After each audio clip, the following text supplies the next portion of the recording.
Hi అండి, మీరందరూ ఎలా ఉన్నారు? ఈరోజు దోసకాయ పప్పు చేస్తున్నాను. ముందే కందిపప్పు కడిగి పెట్టుకున్నానండి. ఇంకా ఇందులో దోసకాయ ముక్కలు, టమాటా ముక్కలు,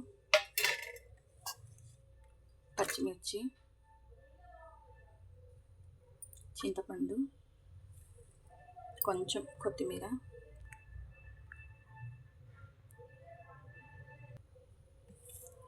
కొద్ది కరివేపాకు,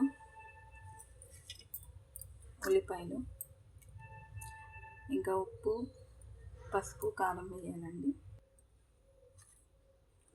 కారం,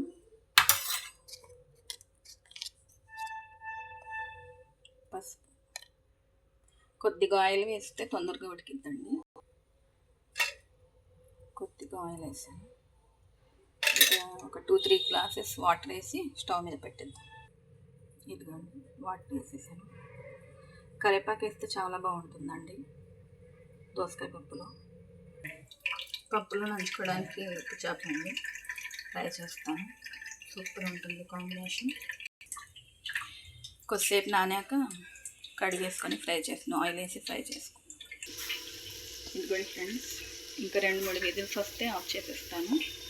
ఇక్కడ అన్నం పెట్టేసాను స్టవ్ మీద. ఉప్పు చేప అయితే ఫ్రై చేసేసాను.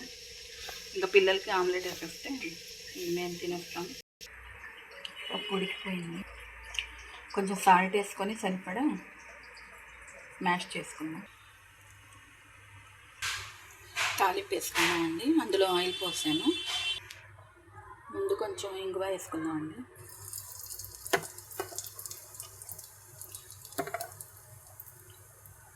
ఆ తర్వాత వెల్లుల్లిపాయలు కొంచెం ఫ్రై అయ్యింది. ఇప్పుడు ఎండుమిరపకాయలు వేస్తాను. ఉల్లిపాయలు వేసుకున్నామండి. ఉల్లిపాయలు వేగుతున్నాయండి. కొంచెం జీలకర్ర, కొంచెం ఆవాలు, తర్వాత కరివేపాకు. తాలింపు కూడా వేగిపోయిందండి. బాగా వేగితేనే టేస్ట్ వచ్చింది. ఇప్పుడు పప్పు వేసేసుకున్నాం. ఇదిగోండి టేస్టీ దోసకాయ పప్పు రెడీ. అన్నం ఉడుకుతుందండి. దోసకాయ పప్పు అయితే రెడీ అయిపోయింది. దాంట్లో నంచుకోవడానికి ఉప్పు చేప రెడీ అయిపోయింది. ఇంకా పిల్లలు వస్తే మాత్రం ఆమ్లెట్ వేసేస్తాను. మీకు గనక ఇవన్నీ నచ్చితే please like, share and comment అండి. Please support. Thank you. Bye.